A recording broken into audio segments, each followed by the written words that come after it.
jewe ikibazo cacu n'umunsi ko tuvuga ivyo kwahukana ngabo mubagize gute mubizeye apana mubakomantaje imitima ku Mana apana mubapagana ni mubizeye niho ngomba kuduhaguruka kuko ico neriko ndashaka ngo twese dushobore kubona mbega ni biki vyoba vyaraje tutarekuriwe vyoba vyaraje mubizera vyarinyegeje mu vyo twebwe abera bahawe mu bijanye n'ivy'ukurongora abera bo barahawe ivyizegwa mbega ivyo vyarinyegejemwo ahubwo bw'ikerekefu rimwe rimwe bica bituma biba imvo y'ukwahukana ni biki tubibone natwe turabimenya tuti ibi si vyacu.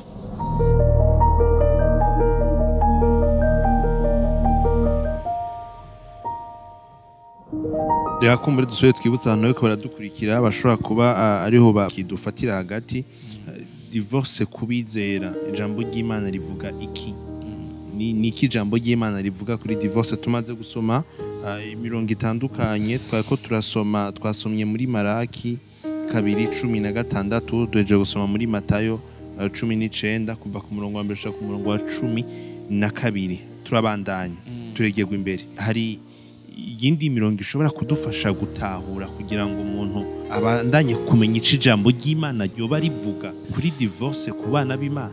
Ego cyane ni byinshi cyane ni henshi cyane ho dufasha ku buzima bujanye na mariage wanashima ku bana b'Imana ko bitandukanye kure nukuvuga ko ivyo turiko turabona uno munsi nuko ubona n'umukozi w'Imana canka abantu bitongo barizeye Kristo atumugore cyangwa ndagata umugabo bakagenda bagasubira kurondera abandi nukuvuga ngo ico kintu kubera iki kihari kandi gituma bana ba motive bakagira izo nguvu z'ukuta nuko bavuga ati niyagenda ndaza gusubira kwihereza ubundi bakaca bagerageza kurondera ijambo ry'Imana rishobora gusigura ivyo bintu nico gituma ndiko ndagerageza ngo dukore ku majambo abantu bakunda kwitwaza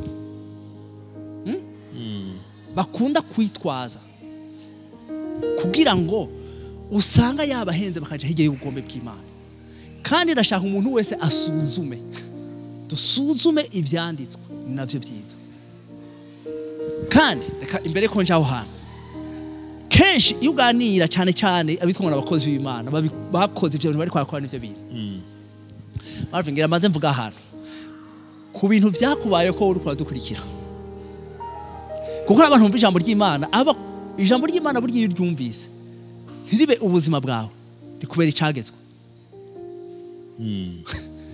ijambo ry'Imana iyo ryumvise ntirikubera ubuzima rikubera icagezwe kandi umenya ko cyakubera icagezwe no mu mutima utanga kumva umengo rigucira urubanza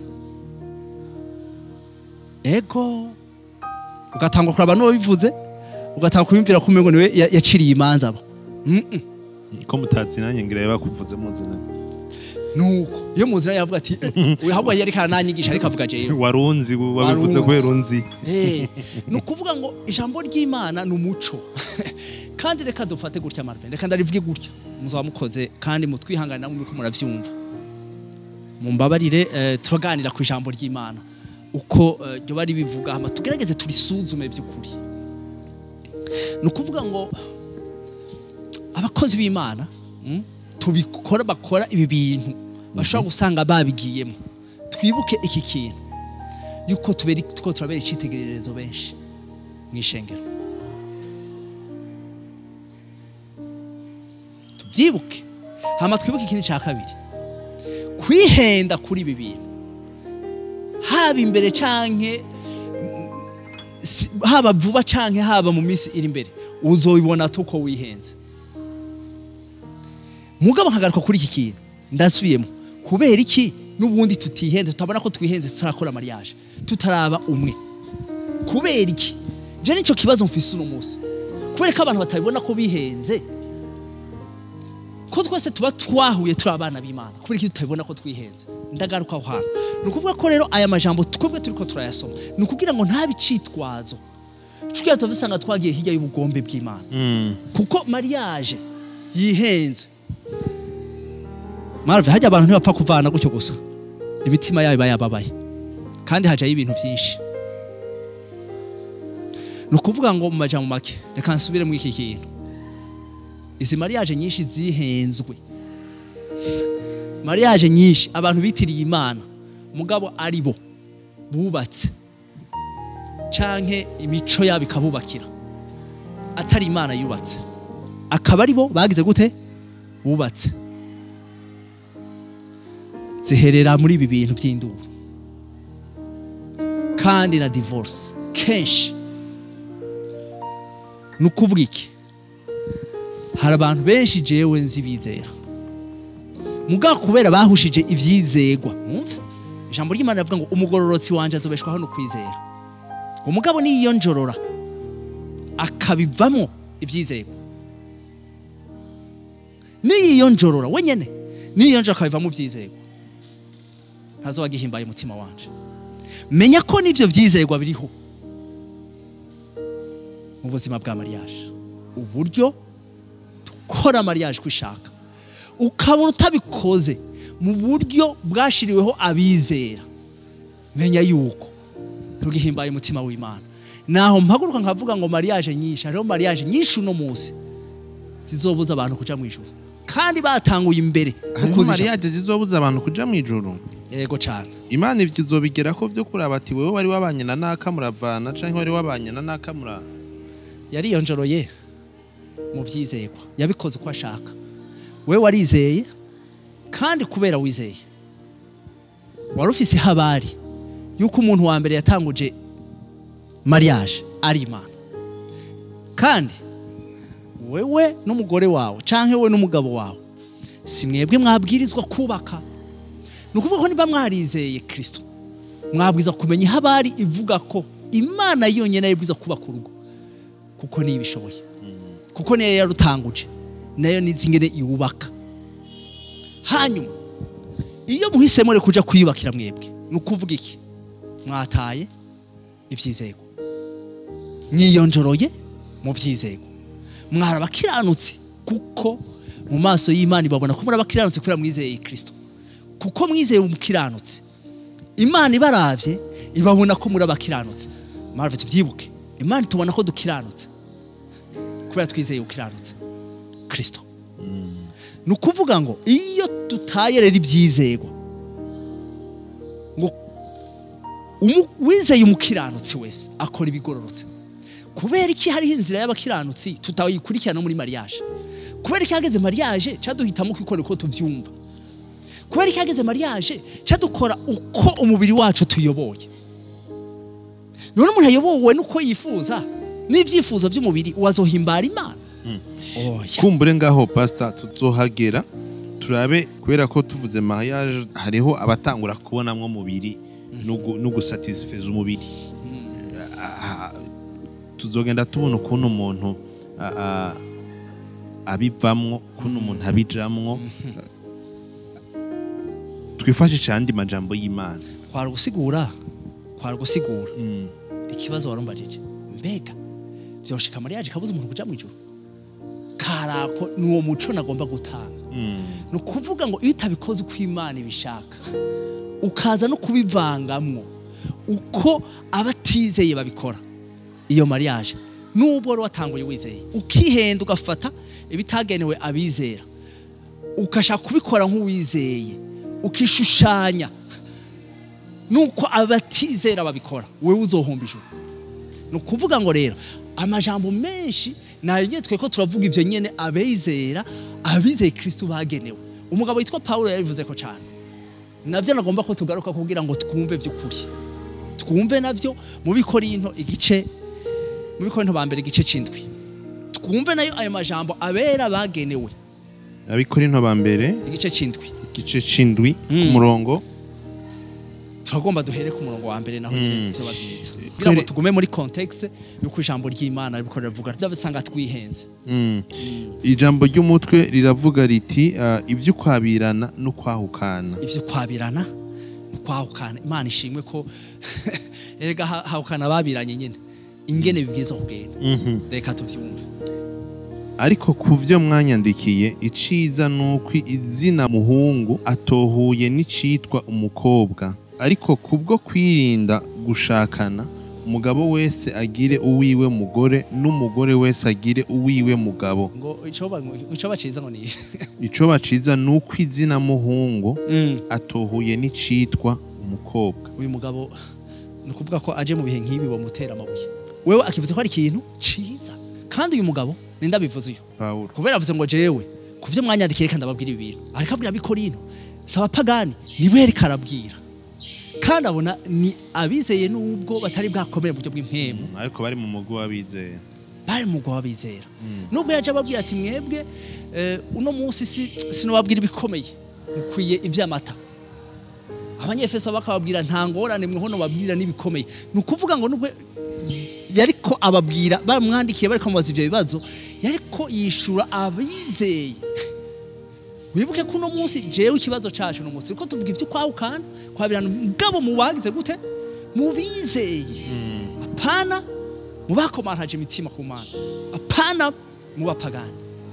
Ni mubizeye. Niho ngomba kuduhaguruka kuko ico neriko ndashaka ngo twese dushobore kubona mbega nibiki byo byaraje tutarekuriwe. Byo byaraje mubizera byarinyegeje mu byo twebwe abera bahawe mu bijanye n'ivy'ukurongora abera bo barahawe ivyizegwa mbega ivyo byarinyegejemwo ahubwo bwikerekefu rimwe rimwe bica bituma biba imvo y'ukwahukana nibiki tubibone natwe turabimenya tuti ibi si vyacu. Kandi marva ivyo dusangamwo byose mu ngo zitwa ngo zabizeye bitandurutse mu byo abera bahawe bikaba vyandurutse hanze kenshi bizana induru. Mwihenze mukabisha mu buzima bwanyu bizana mwihenze mukabisha mu buzima bw'urugo bizana induru. Aha rero cyo nshatse guhagarara jewe uno munsi naho tugiye gusoma ngaha hantu nshaka turabuye umugabo wewe ingene yagira bitandukanye. Wowe yaragerageje agerageza no gutandukanya hamba twebwe nk'abana b'Imana dufate ibituraba nk'abana b'Imana habizeye. Umurongo wa 3 arabandanya agira ati umugabo ahe umugore wiwe ivyo akwiye kandi umugore nawe abigenza atyo ku mugabo wiwe. Imana ishimwe ko iki kibazo uciye ijambo ry'Imana cyo twishura. Nibaza ko wari wakimbajije umbaza ngene umugabo ataba kiganza turiko turavuga ngene umugabo ataganza umubiri wiwe uganzwa n'umugore kandi n'umugore ataba kiganza umubiri wiwe uganzwa n'iki n'umugabo. Ngira ngo inyishu uciyumva igijambo ry'Imana. Wari wambaje ngo mbega ijambo ry'Imana bivuga ngicyo. Ati kandi umugabo nawe ntaganza umubiri wiwe ariko uganzwa n'umugore wiwe. Ntimukimane shiti kumbure musezeranye igihe kugira ngo mubone uburyo bwo gusenga kandi mwongere mubane.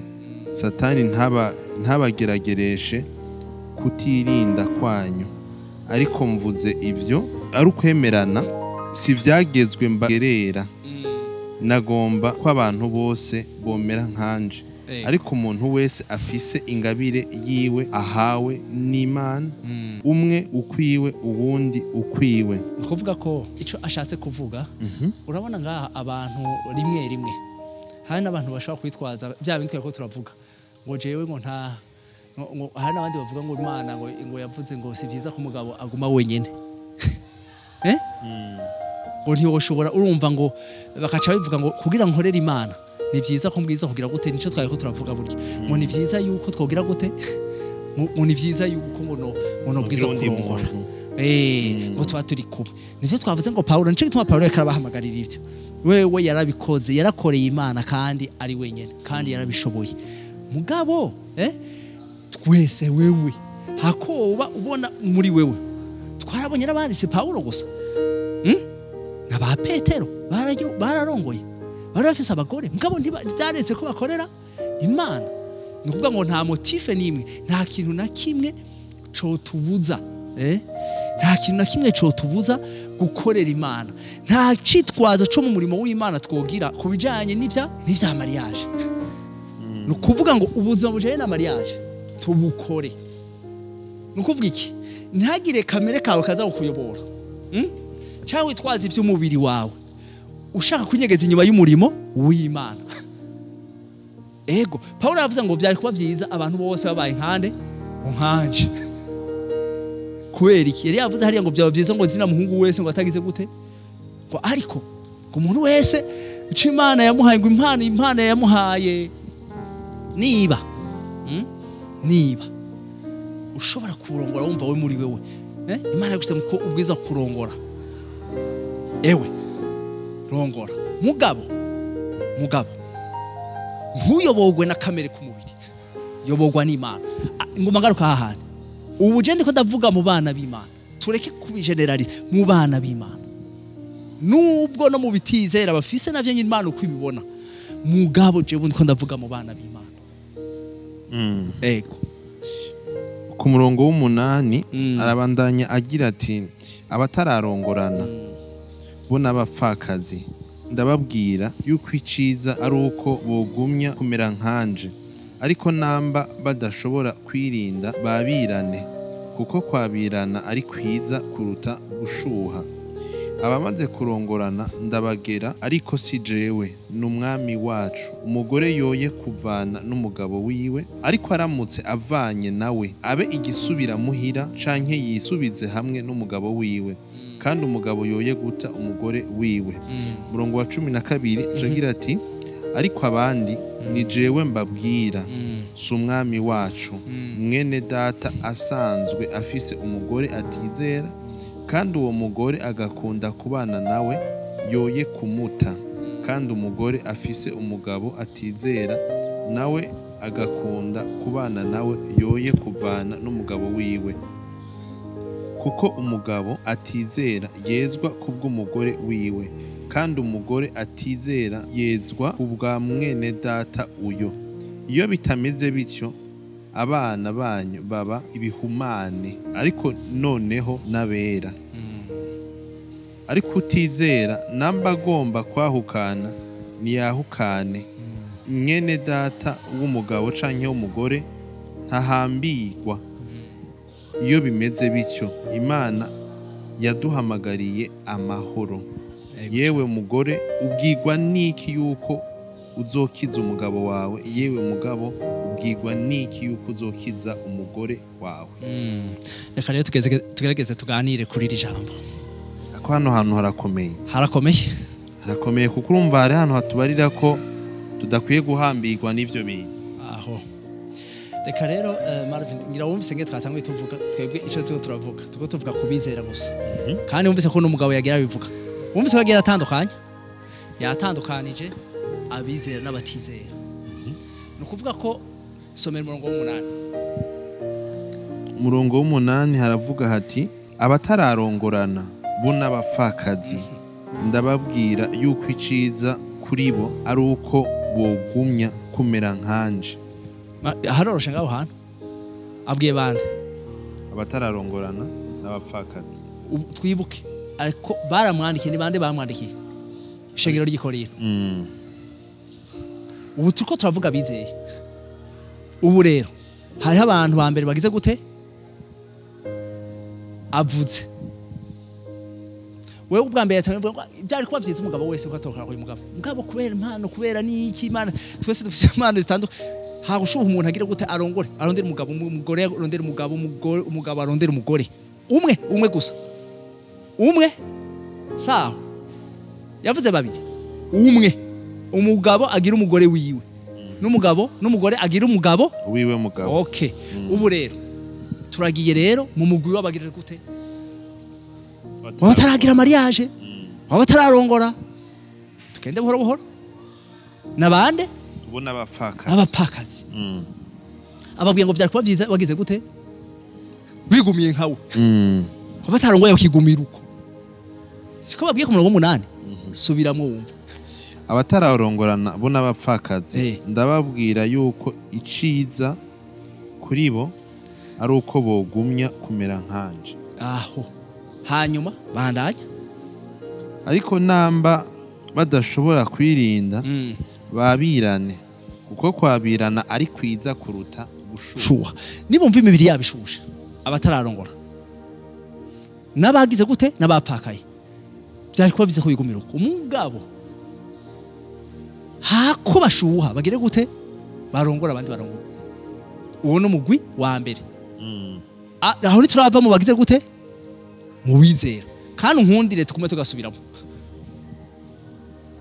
ubwo nibwo buzima buraba abizeye mu bijanye n'ivyo kwabirana ntiturashika mu vyo kwahukana turacari mu vyo kwabirana ivyo nivyo biraba ababiranye kandi bo mu Mana abizeye ni ukuvuga ngo hagushuha hakumubiri woshuha kugira ngo wirinde kuja gusambana wotumugira gute urongora cyangwa karongorwa reka tubandanye rero abamaze kurongorana ubagiye ku mugwi wa kangahe wa kabiri avuye mu batararongorana no mu bapakaye ubagiye mu mugwi wa kabiri rero abamaze kurongorana mu vyumve nawe mumaze kurongorana rero mugabo twacari mu bagize gute mu bizeye sawa abamaze kurongorana ndabagera ariko si jewe n'umwami wacu urumva abo rero aho turahagaze rero abizeye nuko twagaye tugashirako abizeye bamaze kugira gute bamaze kurongorana umugabo n'umugore ubuho anasurinye washize ko akarongo siwe arabagera ni Jordan nitegeko rivuye kuri data rivuye kuri Yesu n'umwami wacu abivuze mu vyumve bandanye ndabagera ariko si jewe n'umwami wacu umugore yoye kuvana n'umugabo wiwe ariko aramutse avanye nawe abigisubira muhira Marve ubu turi mu bizera twumvise yuko Imana idakunda kwahukana yavuze ati mwebwe abizeye mwebwe mukaba mumaze kubana mwebwe umugwi wamaze mwebwe ndabwira mwebwe mwizeye mu bana mu vyumve byo ko na mariage divorce ntimuyirekuriwe kubesherenga ry'ikorinto harimo n'abafise intege nke kubera bari bakiri bato ababebe spirituel hari ijambo ry'Imana rivuga ngo burya umuntu akiri umwana mu buryo bw'impemu akeneye amata hari igihe yigenza nk'iki yigenza nk'ukiri hanze nk'ukiri umuja kwa satani ugasanga yigenjeje nkawe ubu rero nkumvirize avuze gutya ngo mwebwe mumaze kubana we ntagira iki subiramwo uwo murongo ndabagera ariko si jewe n'umwami wacu umugore yoye kuvana n'umugabo wiwe ego ariko aramutse avanye nawe abigisubira muhira abona bizera subira muhira mudufashe tukiraho nyene gusubira muhira kubigisubira muhira nuko divorce mugerageze muduha umuco bamaze kuvana urumva wowe yamubise yagiye mugabo mubisiye yagiye ijambo ry'Imana Imana uko bishaka ntapime gusubira kugira gute kurondera uwundi nabe igisubira muhira nico gituma iri jambo rikurikira rivuga wumvirize ngira cyamubarira acambwira ngo nivyaba ngombwa ahubwo ugira gute canke yisubize hamwe n'umugabo wiwe kandi umugabo yoye guta umugore wiwe nivyo bintu bibiri nivyanashika hagashigihe hamwe bishitse umva akumva wapi nta kuresista aragiye mwumve neza uwo muntu abe igisubira muhira aho ndiko ndavuga mu bizeye ivyo nivyo bituranga ahubwo byo nababera vyiza basubiye kugira gute asubiye ku mugabo wiwe aho bariko baravuga umugore asubiye ku mugabo wiwe bagasubiza hamwe bagasubirana ubwo nibwo buzima buranga abizeye umugabo nawe nyene wewe ntanarekuriwe na mba yoye guta umugore wiwe ntashobora kandi wibuke ijambo ngene ryavuze nukubera abantu dusoma nabi ryavuze gutya ngo Imana yageze ko umugabo azosiga se na nyina nico gituma iryo jambo rivuze gutyo umugabo azosiga se na nyina agenda abana n'umugore wiwe iki akaramata babe umubiri umwe n'umugabo azosiga nico gituma ku mugabo avuze ngo umugabo ntapime gusubira guta umugore niyadukiza hagenda mubi aho ni mubizera umugore niyadukiza hagenda mubizera agume muhira ubaza ngo bayivuze kubera iki no kubera kenshi iyo bagiye baca bifuza kurondera abandi aho ni mubizera je ndiko ndagaruka je Marvin ndabisubiyemo ngira ngo muhava mwibaza kubera ko uyu mugabo yagomye avuga ibi bintu ndabisubiyemo ni mubizera kubera iki nuko nabitirirwa ngo barizera barakuze mu buryo bwo kwizera bari kubaranirwa n'ubu buzima kandi turabazi bavuga ngo twe turizera kuva kera turizera mugabo ukwizera kwabo kukabatwara muri ibi bintu mu ndabire ingene Imana ibona uko abizera babwirizwa kubaho ni ukuvuga ngo naho umugore wawe yoguta ntama twumva abakozi b'Imana ngo abagore baba bataye bakagenda umugore byaba biza bamusubiranye kandi umugabo nawe wowe ni wowe mva ntupi aha baca bavuga ngo umugore yagiye ko yagiye ubu ndavyemerewe ko yagiye n'umugore yagiye sivyo jewe ubu ndemerewe kugira gute kurondera uwundi kwiro Maria ndakubaza ikibazo ko wiromariye wewe urondeye uwundi wiromariye nkande nukuvuga ko niba wiromariye wemeye divorce ahubwo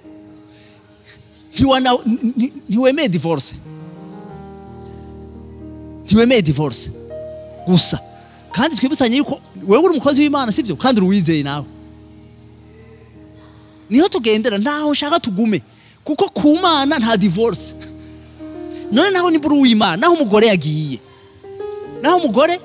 yagiye kubera iki uronde kwiro Maria kandi wowe uri uw'Imana kandi uzi ko Imana itemera divorce kuja kwiro Maria nta na hamwe jewe mu ijambo ry'Imana jewe ndabona hanze Hariho Mariage n'Imana yemerera umugabo yigeze kurongora ko afata undi mugore cyangwa umugore agafata undi mugabo mu gihe wa undi yapfuye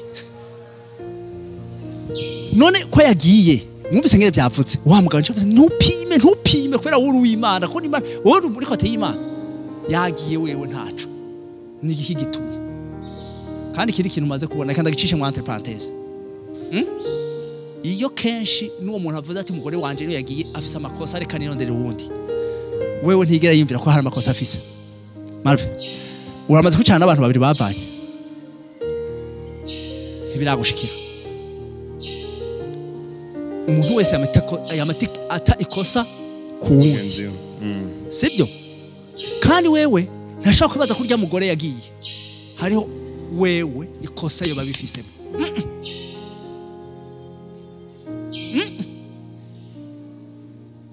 n'umugabo ataye umugabo n'umugore ataye sibyo umugabo ni gake ashobora kwiyumvira ko nawe hari iki hari kosa ndabaza ikibazo nubwo tutabire kuriwe nubwo abantu tuko turavuga ubu batabire kuriwe nturabona umupasteri yitwa ngo n'uw'Imana umugore yamutaye kubera aho gusubira kurondera kwiyunga nko kujambo ry'Imana rivuga nivyo byabaraba nk'abana b'Imana ahubwo rero wa mpasteri akacegenda akarondera undi mugore cyangwa umugore akandana n'umugabo ntaba urabona bishika na wa mugore wa kabiri cyangwa wa mugabo wa kabiri nawe nyene bagasubira akavana kubera iki mugani w'ikirundi ngo akananiye umwe n'undi karamunanira ibaza hari ikibazo abantu dufise sico tugomba kurondera sico tugomba kurondera nimba rero twaragiye mu Mana reka twitwaze ivy'Imana twitwaze ubwo bushobozi bw'Imana ubwo buzima bw'Imana hama jewe ndakubwije ukuri nta muntu numwe nabonye yayoboye cyangwa yifadikije ubuzima bw'Imana muri situation ijyanye na mariage aragira divorce nako nta n'uyu nukuvuga ngo rero ushishikare aho avuze kubagize gute kuko aho niho duhagaze uno musi je ni naho mpagaze wanashira gose kurabo kuko abantu hari kibazo gikomeye gose gikomeye kuko abona bizeye gusa babiri babanye bari mariye mugore agumutse nta caragiye wewe ufise uburenganzira nkande wewe kwasi kusigara uri Imana basi kandi kuzi koso wawe kandi ubuzima ufise ari ubuzima bw'Imana ugiye kurondera ugiye kurondera uwundi kubera iki Hariho Mariage mu bisanzwe bisobanura iki Hariho Mariage ni kubana n'uwundi wa wundi mwaragize mariage akiriho ego akiriho hama muzonyereke mu ijambo ry'Imana handitse Hariho Mariage ntaho ndabona bavuga mariage gusa bavuga mariage gusa n'uwapfishije umugabo cyangwa apfisha umugore usubiye kuja kurondera uwundi bavuga mariage turavuga ro mariage. Okay, turabundi mugwi uwo n'uwundi mugwi ariko abandi ni jewe mbabwira si umwami wacu mwene data asanzwe afise uwundi atizera kandi uwo mugore agakunda kubana nawe yoye kumuta kandi umugore afise umugabo atizera nawe agakunda kubana nawe yoye kuvana n'umugabo wiwe kuko umugabo atizera yezwa kubw'umugore wiwe kandi umugore atizera yezwa kubwa mwene data uyo. Iyo bitameze bityo abana banyu baba ari bihumane ariko noneho nabera. Ariko utizera namba agomba kwahukana niyahukane. Mwene data w'umugabo canke w'umugore ntahambirwa iyo bimeze bityo. Imana yaduhamagariye amahoro. Yewe mugore ubwirwa niki yuko uzokiza umugabo wawe. Reka tumeze ngaho Marvin. Reka ndagusabe uzobukoze unsomere mu gifaransa kuko burya ikirundi hari igihe kirimwe kiba gifise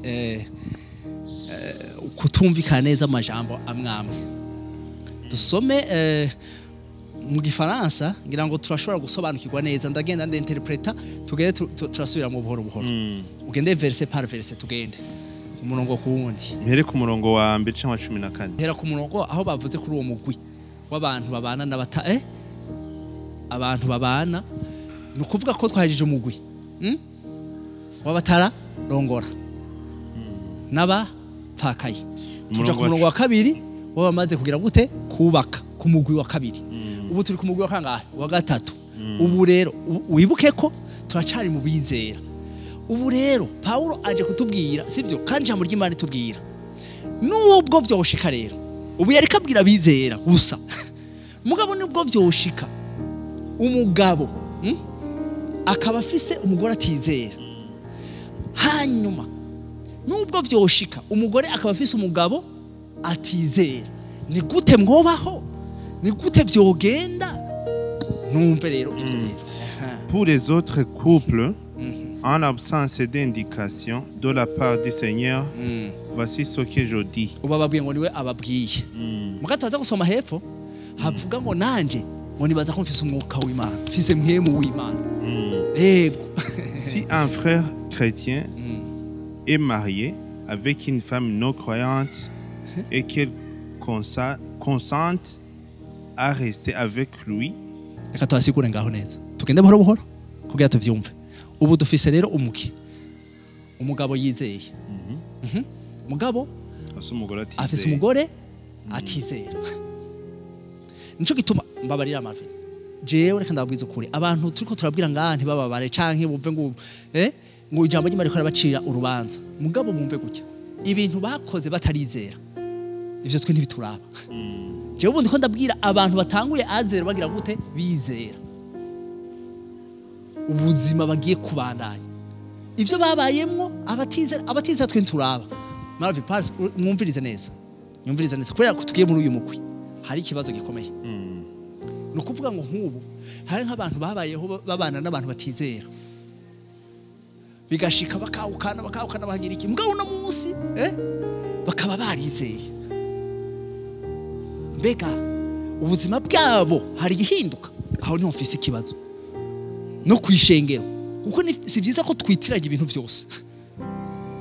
Umuntu yabayeho atizera akagira divorce cyane bakaba batizera bakagira divorce bose muga harageze igihe barizeye cyangwa umwe muri abo akizera.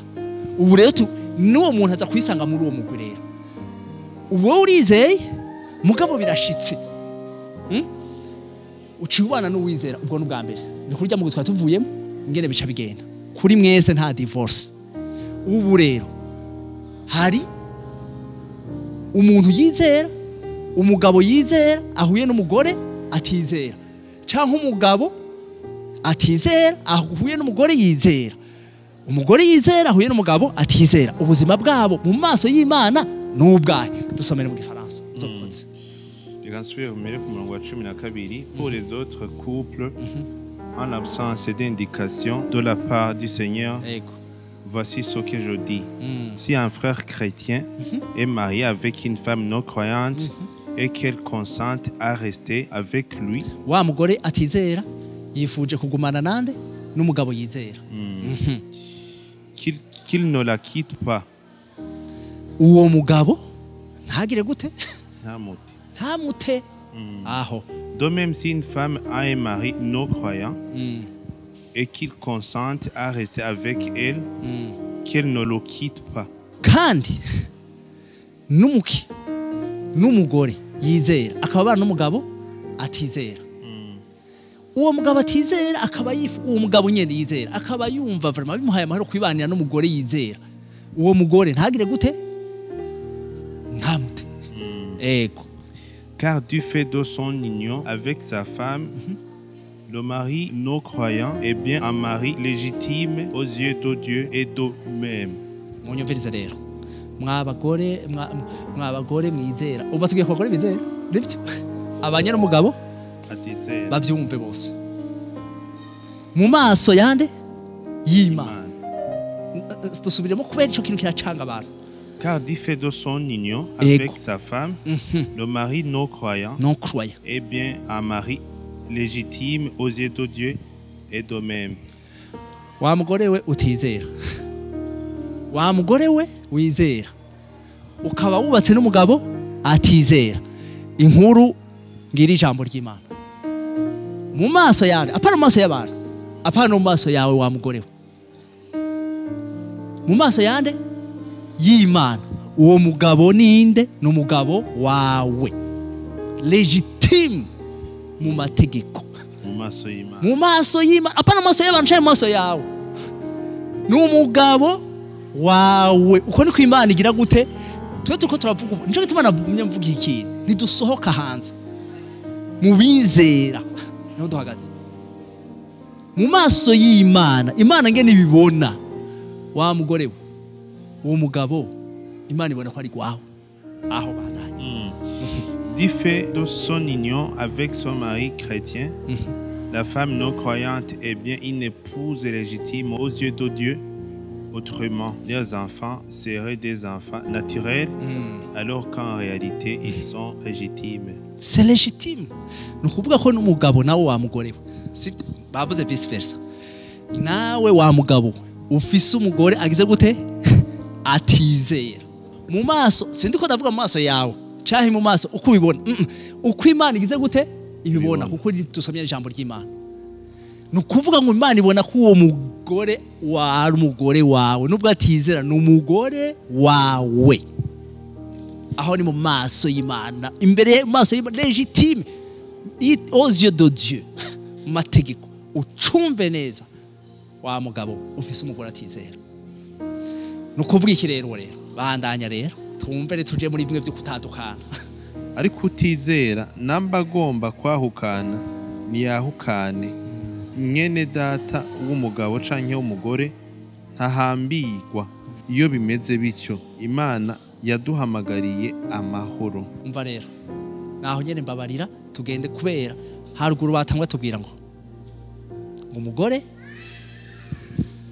atizera akaba ari kumwe n'umugabo yizera akaba ashimye kubana nawe umugabo ntamute n'umugore atizera akaba abanye n'umugabo yizera wa mugabo we uwo mugore akaba ashimye kubana nawe ntumute vice versa boss yaba umugabo atizera yaba umugore atizera yabanye n'umugabo yizera cyangwa abanye n'umugore atizera uwo yizera uwatizera yashimye kubana n'uwo yizera uwo yizera nta burenganzira afise na gato bwo kumuta. Mwumve igituma ashatse kudusoma aya majambo nukugira ngo aya majambo azashimangira ca ciyumviro c'Imana bwa bugombe bw'Imana ya volonté y'Imana yuko umuntu wese yizera afise Kristo muri we afise ijambo ry'Imana muri we afise Imana muri we ikintu citwa divorce kuri we ntaho bahuriye.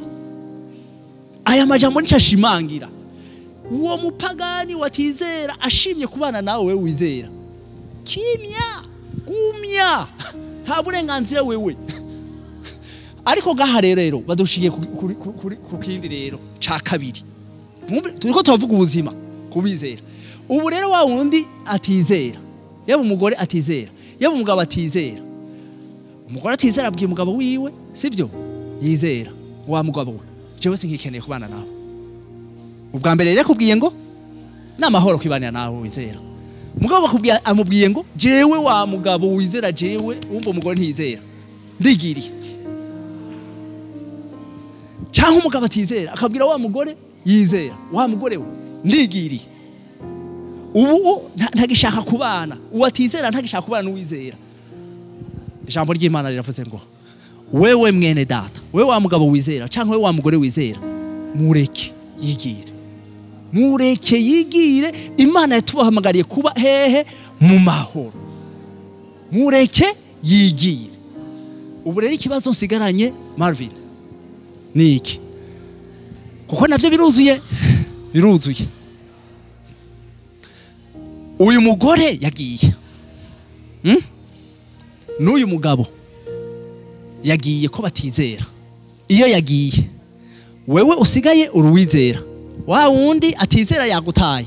Wa mugabo umugore wawe atizera yagutaye. Wa mugore we umugabo wawe atizera yagutaye. None hariya yagiye aguma n'umugabo wawe nubwo atizera akaba yagutaye. Aguma n'umugore wawe nubwo atizera akaba yagutaye. Aguma n'umugabo wawe mu maso y'Imana, aguma n'umugore wawe mu maso y'Imana. Kubera iki kibazo ndakibajije? Nuko benshi harye twihenda kubera ico kintu. Mbega Imana kuko ni wabona ko uyu mugore atizera yagutaye, uwo mugabo atizera yagutaye, ukabona yuko mu maso y'Imana atakira umugore wawe, atakira umugabo wawe, uzava usanga wahushije. Wewe kubera urizera, wewe urizera, uzava usanga vyaguhenze, wava usanga wagize mariage, wava usanga wagiye kurondera uwundi. Kubera iki? Kubera wimviriye ngo wa mugore atizera yantaye, wa mugabo atizera yantaye. Mu maso y'Imana si iki? Benshi ntavyo bari bazi ko Imana kumibona ko ari abagore babo. Nubwo atizera yagiye, nubwo atizera yagiye n'umugabo wawe. Mu maso y'Imana kumara umugabo wawe. Mucumve bantu b'Imana. Hama rero wewe kubera uri kuri kote y'Imana, wewe wasigaye urizera, uri kuri kote y'Imana. Mbega ni wagenda kurondera uwundi, ni wagenda kugira gute? Kurondera uwundi. Ni wagenda kugira gute? Kurondera uwundi. Uzoba uri mu kuri kw'Imana. Ko twabonye ngo kuva mu ntango Imana ntiyemera iki? Divorce. Ni wagenda kurondera uwundi, wa wundi yagusize mugara cariho, yagutaye aracariho. Kandi maso y'Imana n'umugabo wawe, kandi maso y'Imana n'umugore wawe, nubwo bagira gute? Batizera. Iyo ni information dukeneye ko abantu bamenye uno munsi. Nukuvuga ko wihenze ukaja kurondera uwundi, ubukoze ikintu bita Hariho Mariage. Hariho Mariage nayo ibitandukanye n'umurongo wa 39 naho atizera akagenda. Yaba umugabo cyangwa umugore, wewe usigaye uri umugabo uri umugore, mugabo ukaba wizera, menya yuko igihe cyose ujya mugabo azo bariho, igihe cyose ujya mugabo azo bariho, menya neza yuko mu maso y'Imana aracari umugore wawe, aracari umugabo wawe. Tuza kuri amajambo Yesu yavuze rero. Nimba mu maso y'Imana akira umugabo wawe, twayasomye hariya muri Matayo 19.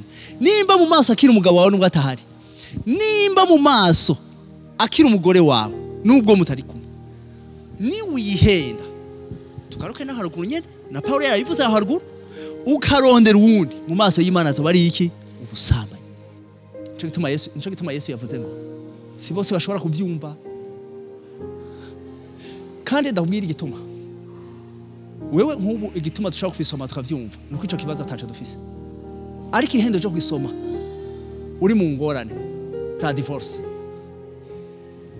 ja gusoma ijambo. Nico gituma abantu kenshi barihenda. Iyo ugiye gusoma ijambo atari ubuzima bwawe, ukarisoma kubera ikintu kiro kiragusunika. Peut-être uri muri divorce, urukora rondera ngene bisohoka mubiri, urukora gusunika, urukora wa mubiri nyene watumye habona cha ibibazo bibo bwa mbere, urukora gusunika ukaje gusoma ijambo, ntuza kumva uko mpemu asigura. uko Yesu yaravuze ngo nzobasiga muhemu abigisha ntuza kumva uko muhemu asobanura ahubwo uza kumva uko wa mubiri wawe ushaka ubihindukiriza hahandi umubiri wawe ugize gute ushaka nukuvuga ngo n'ijambo ry'Imana kweri kubera ubuzima urisoma atakintu ni nka kurya dufungura bisanzwe uja kurisoma atakintu udavuga uti rekanje kwigisha abandi utavuga ngo rekanje kugira gute urisoma gusa kugira ngo rikubera iki ubuzima reka duhanura abantu ahubwo kugira ngo tuzo kwisange mu bintu nk'ibyo cyambo cha Paulo abo bantu habo bisanze muri ivyo bintu kubera bakoze amakosa mu kuja mu vya mariage kubera bihenze no babwira ngo nibihangane aho kwirukira naho ingorane zoza hari ikintu je kinyigisha cyane Marve Imana yaduhuje jewe nawe abari batandukanye Imana yaduhuje abazungu n'abayumva gutya abafise ivyimviro bicuritse abandi bimeze gutya abandi birabura abandi abari batandukanye umusaraba kazi kadushira hamwe amaraso akadushira hamwe tukabumwe tukagira iciyumviro kimwe ari umutwe Kristo kubera iki nimba mubaye umwe nico gituma Paulo yavuze mu Bigalatiya igice cya 3 ngo burya mwebwe ababatijwe kuba muri Kristo nta mugabo nta mugore nta mugabo abaho nta n'umugore abaho je ndemeza neza mwebwe mwamaze kubona ko mwihenze wewe wamaze kubona ko wihenze nimba muri Kristo by'ukuri ko je navuze ngo ko turavuga muri Kristo abari batandukanye ari bafise ivyimviro bitandukanye twahujwe n'amaraso ya Yesu Kristo ihangane na Paulo yavuze ngo mpeje no kwigisha nanje ngo ndahindukira nkafata umubiri wanje nkawuhindura iki umuja mbega uwakubita undi nini nukuvuga ngo wa wundi yavutse ubwa kabiri wa muntu wa kabiri w'impwemu yavyawe n'Imana afise ubushobozi bwo gukubita uyu ndababwire ngo mwihangane